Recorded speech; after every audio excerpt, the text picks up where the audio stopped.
Hey there guys, welcome to Movies and That. I'm sorry about the hiatus. I was just in the middle of taking finals, moving all my stuff out of my apartment and back home for the summer. I just went back to work recently and it's just been crazy, so I apologize. But I wanted to do a video for you guys today about a movie that I just recently saw. I saw it opening night, a little movie called Avengers Age of Ultron. And before I get started with my review, I want to say that I haven't watched anybody else review the movie because I wanted to just give my own thoughts and my own perspective without having other people's opinions on the movie influence me in any way. So this is my fresh review straight out of my noggin.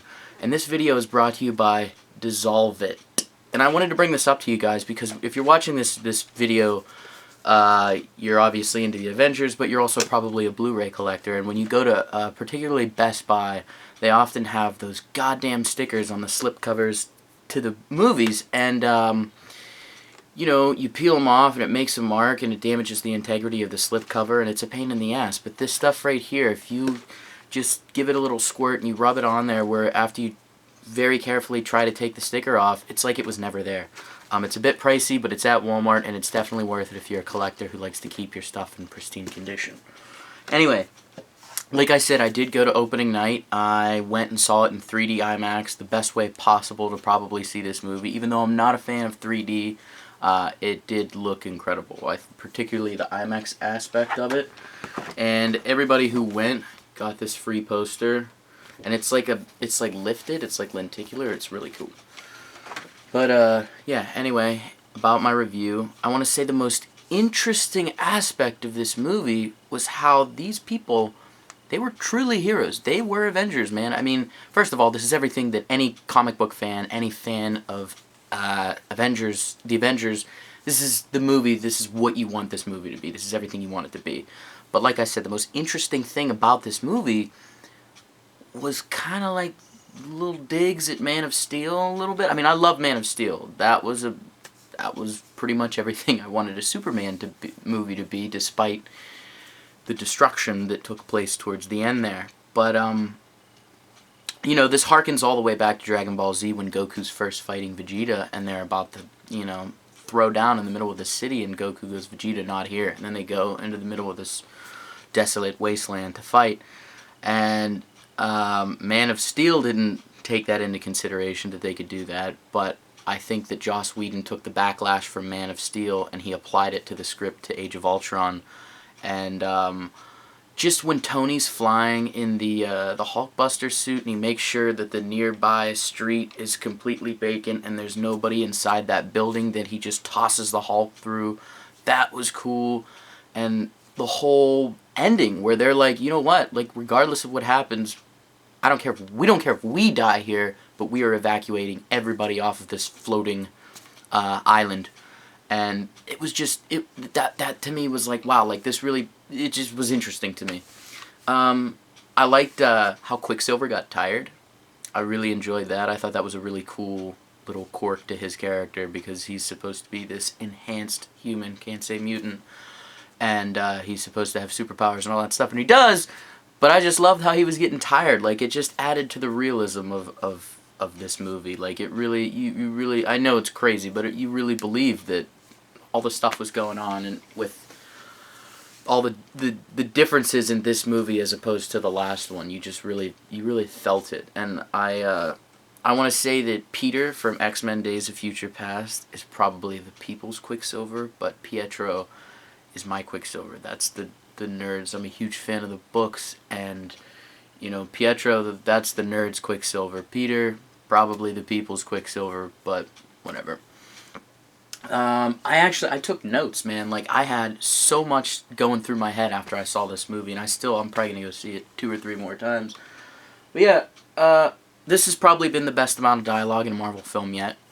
I loved all the witty jokes coming out of everybody's mouths, not just Tony Stark. I think Thor had a lot more sense of humor in this movie than past movies, which I really liked.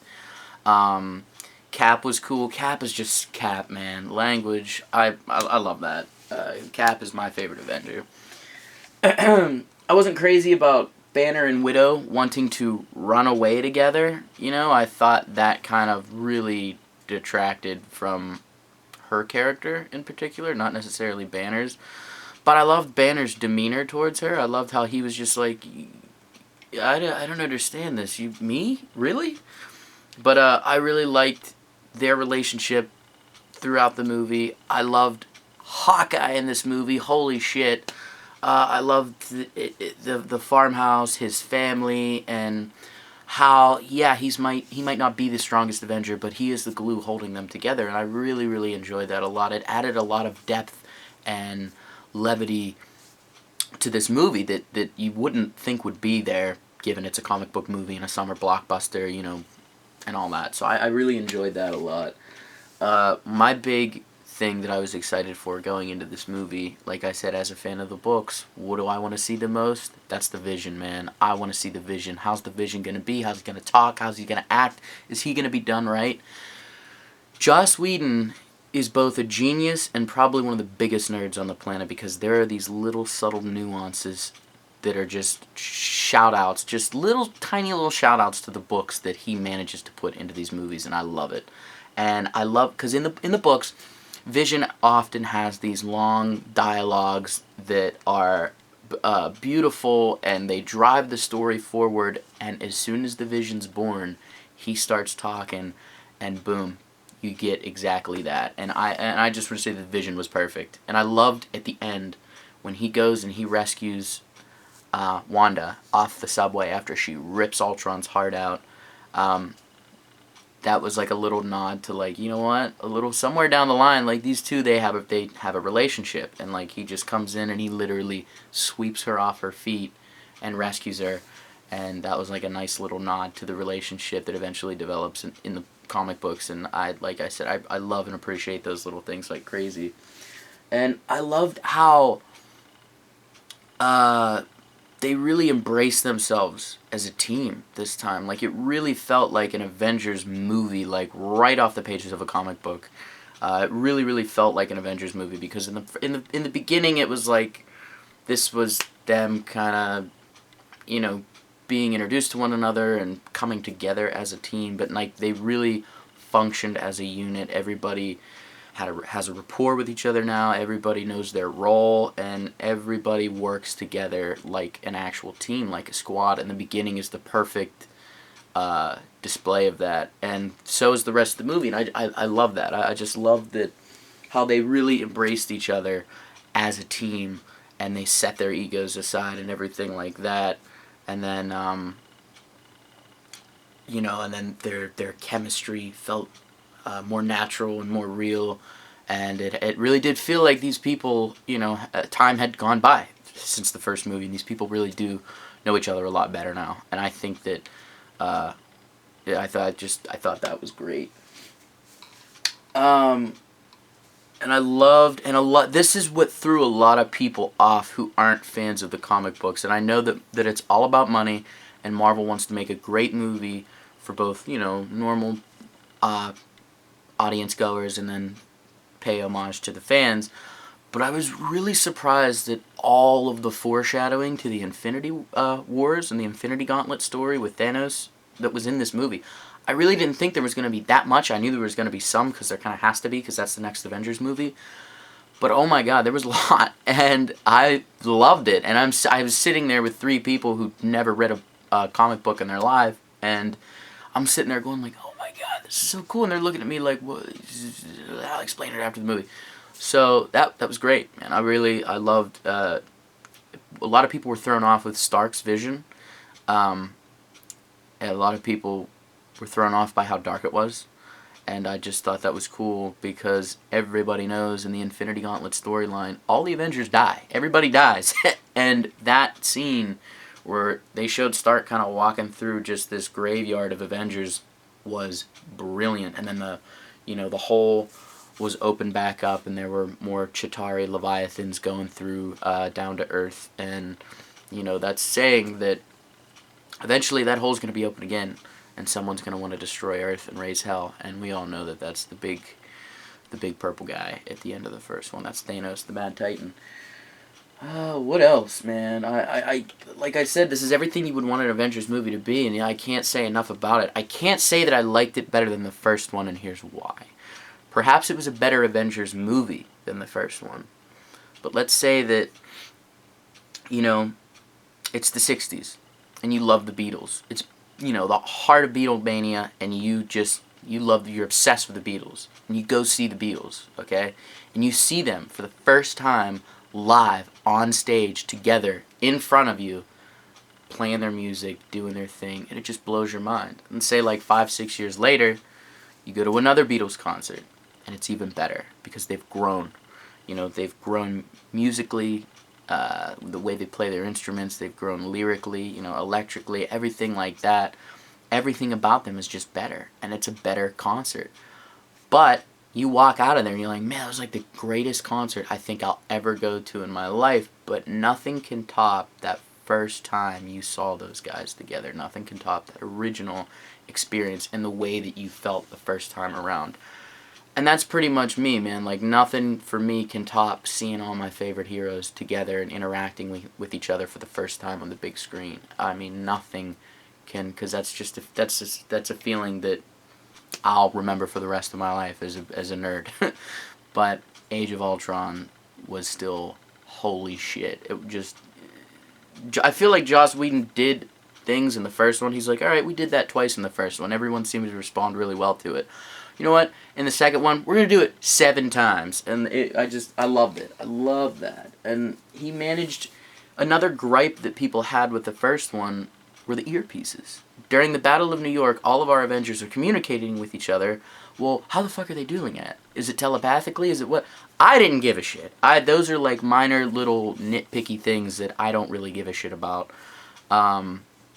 But a lot of people were like, man, it was fucking, how are they talking to each other? Well, there are 2 scenes in the movie where you see Avengers. Quicksilver has one, and I think there's one with, I forget the other scene. It might be Hawkeye, but Quicksilver, you see Quicksilver looking at it and stuffing it in his ear, and that's how they communicate with each other, and he managed to explain the earpieces. I'm like, that's so cool. Like, man, this dude really paid attention to all, I think, the issues and problems with the first one that he realized that he could fix in the second one, and he did it, and he did it brilliantly, and he made it a better movie, and I love that. I also love that we got to see a different side of Nick Fury, a side of Nick Fury that we never really saw before. It was touched upon in The Winter Soldier, but, you know, that moment in the barn with Stark where he says, you know what, I love you, man, like, I care about you, Stark. That, like I said, that added to the emotional depth of the movie, and really made it a different kind of a summer movie and a different kind of a comic book movie, even though, you know, it is still a comic book movie. But, I mean, yeah, it felt like an Avengers comic, because in the Avengers comic, like, you know, the shit doesn't stop. Like, the action, that stuff doesn't stop, but then there are those moments where you are able to breathe, and you see these people interact with one another, and talk to each other, and just are able to take a moment aside from all the action, and this movie felt more like that than any other movie. It felt just, it was great. It was perfect. And, you know, that scene with Fury was cool, because you got to see a side of him that we have yet to see, and I hope we get to see more of. And I really like that a lot. What else? Oh my god, yeah, speaking of the action, the team combos, like when 2 team members would work together and do something awesome and kill a bunch of Ultron robots, that was amazing. Like the Thor and Cap combos, and the triple combo pack there at the end with Vision and Thor and Stark, and oh my god, dude, like it was just there was a little bit of that in the last movie, and then there was more of that in this movie. And like I said, Joss Whedon, I figured he was like, well, people responded really well to this in the first movie, and we only did it a couple times. We're gonna do it double that in the sequel. So yeah, and James Spader as Ultron, perfect, tremendous. I mean, that dude was really kind of, he got really scary at the end, man. Like when they were like taking him out, and he was like falling apart and shit. And he's there's no strings on me.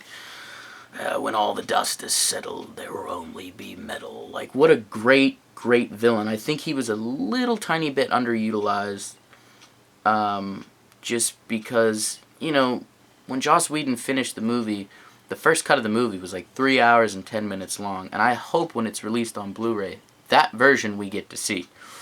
But I did. I loved Ultron. I thought he was a great villain. He was scary. He had a lot of humility to him, and he was extremely unintentionally funny, which I really enjoyed.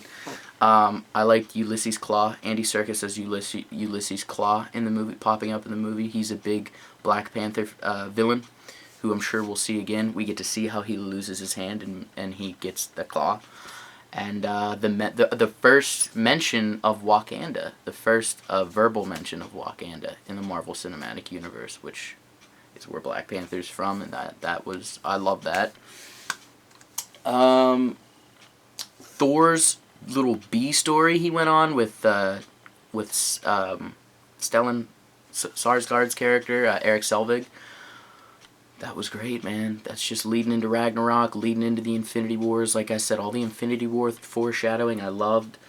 Everybody was really kind of trepidatious about Elizabeth Olsen and Aaron Taylor Johnson's accents as the twins. Thought they were great. Elizabeth Olsen knocked it out of the park as Scarlet Witch. Holy shit, what a badass. And then I love this Quicksilver. And I love the little ways that Aaron Taylor Johnson would react to things in this movie without saying anything. His just reactions were so on point. And I love when he tried to grab the hammer. That was cool. You pretty much anything in this movie that took place with Thor's hammer was amazing. And then, you know, Paul Bettany as the Vision. Wow.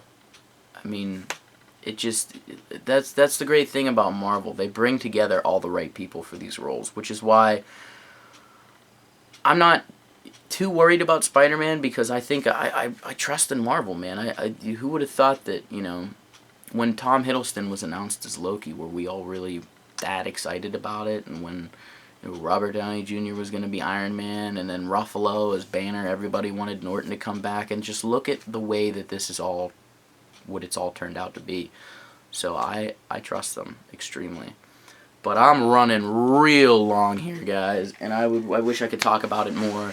But I got a Blu-ray haul video coming up here for you guys very soon. Special shout out to Jordan Levy, who a couple videos ago guessed the hat that I was wearing. Thanks, dude, for watching and for subscribing. Hopefully I'll see you guys soon here, because I'm home for the summer and I want to make some more videos. So, alright.